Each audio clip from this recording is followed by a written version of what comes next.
Bonjour à tous. Donc la dernière fois dans l'épisode précédent on a fait démarrer le moteur. Donc ça c'était une bonne chose. Donc maintenant ce qu'on sait c'est que le moteur fonctionne. Donc on va pouvoir tout démonter. Donc là je vous ai fait quelques démontages. Moi je n'ai pas trop filmé mais je veux juste déjà vous expliquer au niveau où j'en suis. Parce qu'il n'y a pas vraiment grand chose d'intéressant à démonter des vis qui cassent, ainsi de suite. Et je vais déjà vous montrer où j'en suis. Et à la fin de l'épisode le moteur sera démonté et déposé. Ouais, déposé, peut-être pas démonté, mais déposé.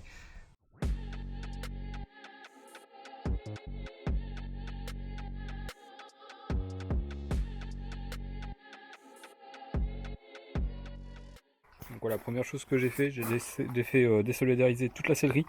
Donc là, il n'y a plus de sellerie du tout. Bon, c'est bien cradant, mais bon, ça c'est pas grave. Hop, je vais vous montrer autre chose. Je vais aussi enlever tout le tableau de bord. Donc ça, une vraie misère. Toutes les vis en fait ici, ils sont cassés. Donc là, il faudra que je refasse tout ça. Et je l'ai fait aussi au niveau de la boîte. Parce que comme je vous ai dit, on va déposer le moteur. Donc après, je vous expliquerai au fur et à mesure les étapes que j'ai faites pour déposer le moteur. Et on va finir la dépose ensemble. Là où j'enlève le moteur, c'est là le plus intéressant. Allez, je vous explique tout ce que j'ai fait. Au niveau de la boîte, là, ici, il y a une petite patte à défaire, une vis, on défait. Il y a une autre patte là-bas aussi pour l'embrayage. J'ai tout enlevé. Donc là, normalement, c'est libre. Voilà, on est sous la voiture, on voit pas grand chose. Bon, là, j'ai dévissé le flexor. J'ai enlevé le support de boîte. Donc, normalement, ici, il y a une traverse aussi, un renfort. J'ai enlevé pour que ce soit plus facile. J'ai défait aussi la ligne d'échappement à ce niveau-là. Parce qu'au niveau du collecteur, j'ai peur que les vis cassent. Et vu que j'ai envie de réutiliser le moteur, si le collecteur et les vis sont cassés dedans, ça va être un peu compliqué à réutiliser après.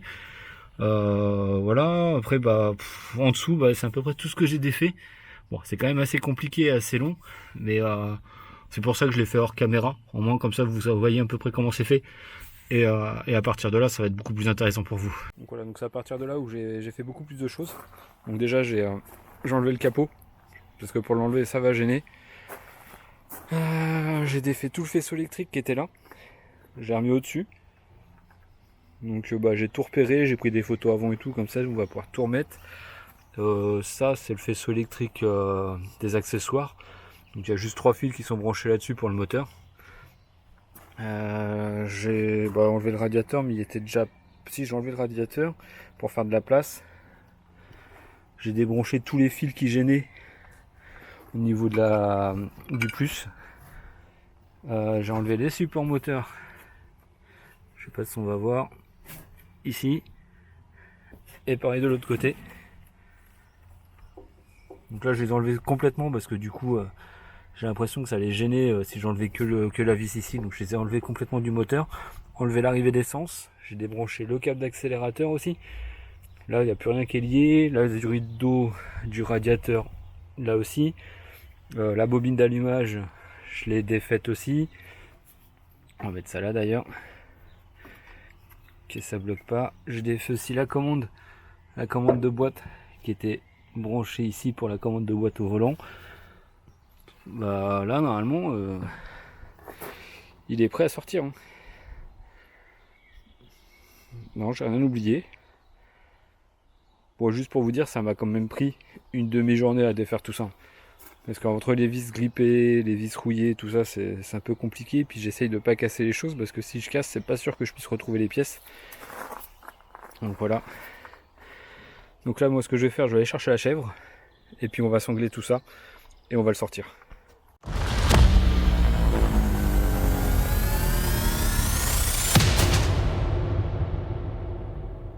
Bon voilà, je vous ai excusé tout le sanglage ainsi de suite parce que franchement il n'y a pas grand intérêt. Donc voilà, le moteur est sorti.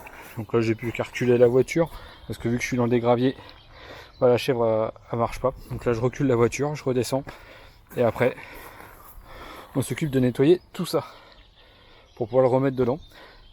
Mais voilà, le moteur il est sorti.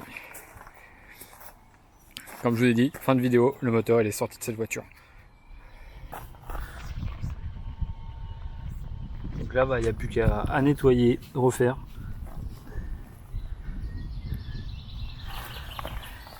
ça sera bien les jambes. Bon, prochaine étape, hormis le nettoyage de la baie moteur, on va pouvoir cadrer ça un peu, où il y aura tout ça à nettoyer. Mais voilà, ça avance. Allez, prochaine vidéo, tout ça c'est nettoyé et c'est repeint. Avec quelques pièces en plus, et le moteur il sera peut-être démonté. Allez, à la prochaine.